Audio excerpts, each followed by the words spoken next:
Para asatiz ya, yang dirahmati Allah, alhamdulillah kita masih diberi karunia kita nuntut ilmunya. Ilmu yang harus dipelajari ini salah satu diantaranya ilmu yang begini-gini ya. Karena kalau kita pinter cuma pakai otak, gaji kita paling top 5 juta, paling top ceban 10 juta.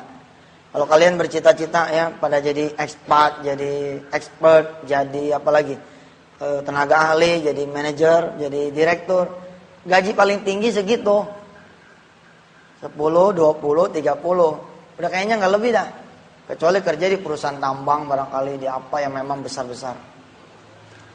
Padahal ada cara yang juga nggak pakai sekolah nih, nggak usah sekolah tinggi-tinggi. Kalaulah kalian semua nyantren cukup sampai hari ini selesai, beneran ini, nyantrennya cukup sampai hari ini aja. Pulang tapi dipegang nih yang namanya sholat duha 4 rakaat saban hari. Dipegang yang namanya sholat duha 6 rakaat saban hari. Ayo kita liatin 7, 14, 21 tahun yang akan datang siapa yang lebih hebat. Kita yang megang itu atau mereka yang sekolah sampai ke Jerman. Beneran nih saya ngomong. Tentu lebih hebat lagi kalau kalian semua para santri Darul Quran bercita-cita sekolah setinggi langit, tapi ibadah tetap istiqomah. Oh, itu lebih hebat lagi. Mau di Australia, mau di Belanda, mau di Eropa nanti ya. Di negara-negara lain di Eropa, mau di nanti di negara Timur Tengah, dibawa nih kebiasaan-kebiasaan di Darul Quran. Kalian kan di sini dibiasakan tuh sholat duha 2 rakaat, 4 rakaat, 6 rakaat dipakai nih. Wah, nggak ada lawan tuh. Kemarin ada Habib datang kan? Apa dia ngomong? Kalau kalian baca Waqiah saban asar, kalian udah gedenya jadi orang besar.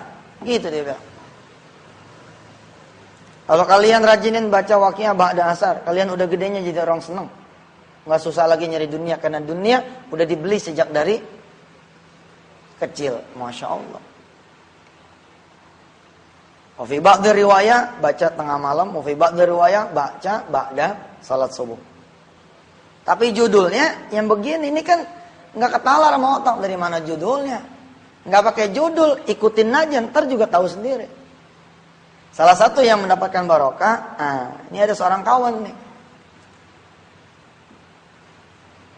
Dia ikut nih di mobil saya. Saya terbiasa nih ngedenger keajaiban, biasa banget dah. Ada tukang bubur, nggak punya duit, dia pengen mungkin haji emaknya. Lalu dia melakukan sesuatu, istiqomah selama 24 bulan. Di bulan yang ke-24, dia dapat hadiah mercy, berangkat, pergi haji. Ada orang yang 13 tahun gak punya anak, lalu melakukan 1-2 hal, bisa punya anak. Biasalah, Ustadz biasa terima-terima SMS keajaiban, testimoni keajaiban, ya, percakapan keajaiban. Biasa. Hari itu Allah kasih kuping ngedenger lagi keajaiban yang lain. Mir, kayaknya tuh ada pohon saya tuh lagi sedikit. Coba minggir sebentar, Mir.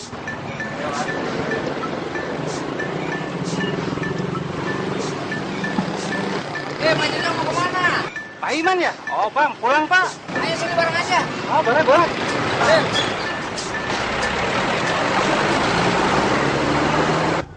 Oh ya Pak, ngomong-ngomong lagi sibuk apa nih sekarang? Ya biasa aja, pergi kerja, pulang kerja, nggak ada yang aneh. Oh gitu. Kalau Pak Jojo gimana sekarang kegiatannya? Ya alhamdulillah Pak, sebulan ini saya baru saja ngebangun 4 rumah mewah Pak. Kita tahu nih orang nggak ada tampang punya duit buat bangun rumah, apalagi rumah mewah, apalagi sampai 4. Dia bilang, Ana baru bangun rumah mewah 4 nih bulan ini. Saya mencoba tidak goyang, padahal goyang juga, aneh juga nih. Saya nanya sama dia, maksud ente bangun rumah mewah 4 biji itu dalam 1 bulan? Iya Ustaz, seminggu 1. Oh ya? Tapi ngomong-ngomong 4 rumah mewah itu buat Bapak sendiri apa Bapak bangun buat orang lain? Ya buat saya sendiri dong Pak. Oh begitu, luar biasa memang Pak Jojo ini. Tapi gimana ceritanya nih sampai bikin rumah mewah sebanyak itu? Oh, penasaran Pak? Iya penasaran nih. Sebetulnya ada rahasianya nih. Waduh, Rahasianya. pakai rahasia segala nih. Iya. Gini aja nih Pak.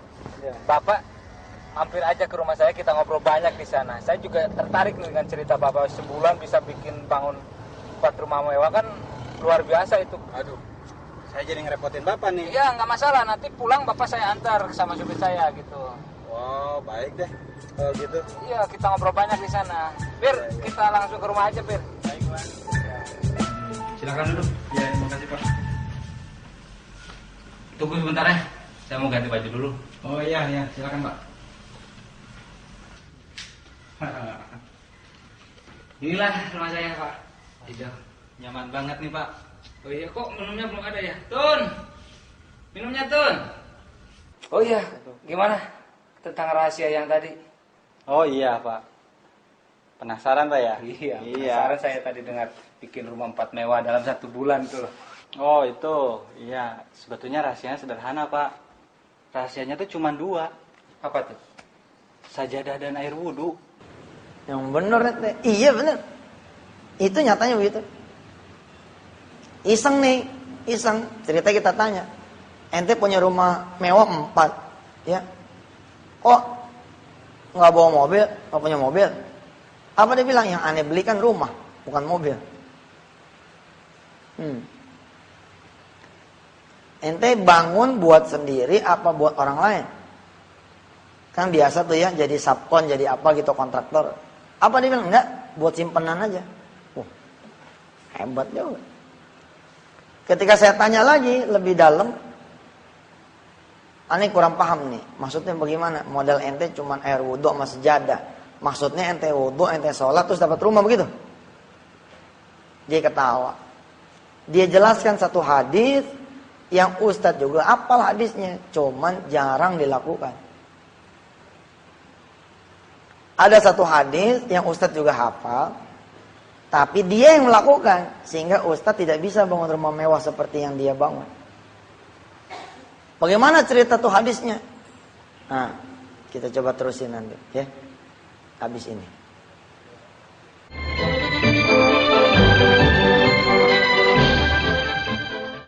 Rasanya berbeda sekali ketika memulainya pekerjaan tidak melaksanakan sholat terlebih dahulu. Dan ketika melaksanakan sholat duha, sungguh di luar nalar kita ketika kita mengerjakan satu hal yang berat pun jadi enteng.